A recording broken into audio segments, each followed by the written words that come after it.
कहानी चुप्पी का राज। गांव के किनारे एक पुराना घर था जिसमें कमला देवी और उनकी बहू बसंती रहती थी। गांव के लोग अक्सर कहते, अरे आजकल किस घर में सास बहू के बीच मनमुटाव नहीं होता, लेकिन देखो कमला और बसंती कभी झगड़ते ही नहीं। कुछ तो राज है इनकी चुप्पी में। बसंती बहुत शर्मीली थी। शादी को 3 साल हो चुके थे, लेकिन उसने शायद ही कभी किसी से खुलकर बातचीत की हो। उसका चेहरा सुंदर था, पर आंखों में हमेशा एक डर, एक झिझक झलकती थी। कमला देवी सबके सामने उसकी तारीफ करती, लेकिन कभी कभी उनकी भी आंखें अजीब सी गंभीर हो जाती हैं, मानो दोनों के बीच कोई गहरी कहानी दबी हुई हो। एक दिन गांव में बिजली चली गई। रात का सन्नाटा और तेज हवा घर की खिड़कियों को हिला रही थी। कमला देवी पुराने कपड़े निकालने के लिए ऊपर वाले कमरे की अलमारी खोल रही थी। अचानक अलमारी से एक पीला लिफाफा नीचे गिरा। बसंती ने झट से उसे उठाया। लिफाफा पुराना और धूल से ढका हुआ था। उस पर सिर्फ इतना लिखा था, अगर सच बाहर आया तो सब बिखर जाएगा। बसंती के हाथ कांपने लगे। उसने लिफाफा सास को देने की कोशिश की, लेकिन कमला देवी ने तुरंत उसे छीनकर अलमारी में बंद कर दिया। बसंती ने डरते हुए पूछा, माँ इसमें क्या है? कमला ने बस इतना कहा, ये चिट्ठी हमारे घर की नींव है, इसे कभी मत पढ़ना।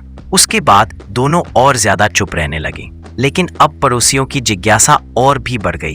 पड़ोसन परमिला रोज कहती, अरे बहू तू हमेशा इतनी खामोश क्यों रहती है? तेरी आंखों में कुछ छिपा हुआ साफ दिखता है।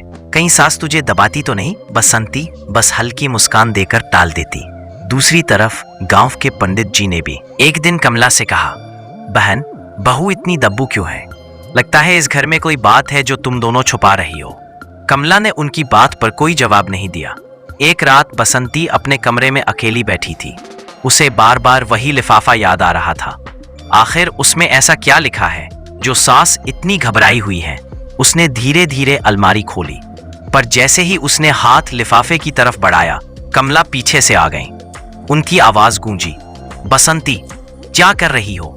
बसंती डर गई, बोली, माँ मैं बस साफ कर रही थी। कमला ने उसकी आंखों में झांका और बोली, बेटी इस चिट्ठी की वजह से ही तू इस घर में चैन से जी पा रही है। अगर ये राज खुला तो सब कुछ खत्म हो जाएगा। बसंती के मन में अब और भी सवाल उठने लगे। आखिर ऐसा क्या है जो उसके जीने मरने से जुड़ा हुआ है? कुछ हफ्ते बाद गांव में एक अजनबी आया। उसने सीधे कमला के घर जाकर बसंती को देखा और चौंक गया। वो बोला, ये वही है, वही लड़की।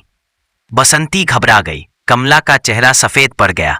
गांव वाले पूछने लगे, कौन है ये आदमी और बसंती को देखकर क्यों कह रहा है वही लड़की? अजनबी बोला, 3 साल पहले शहर में एक हादसा हुआ था। उस हादसे में एक लड़की पर झूठा आरोप लगाया गया था कि उसने अपने ही परिवार को धोखा दिया है, लेकिन असल में वो निर्दोष थी। लोग उसे मार डालना चाहते थे। तब एक औरत ने उसकी जान बचाई और उसे यहां ले आई। वही औरत है कमला देवी और वही लड़की है ये बहू बसंती। गांव वाले स्तब्ध रह गए। अब सबकी नजर उस पुरानी चिट्ठी पर थी। आखिरकार कमला ने लिफाफा सबके सामने खोल दिया। उसमें लिखा था, बसंती निर्दोष है, असली गुनहगार मैं हूं, कमला का बेटा और बसंती का पति। लेकिन मैं ये सच सबके सामने नहीं ला सकता।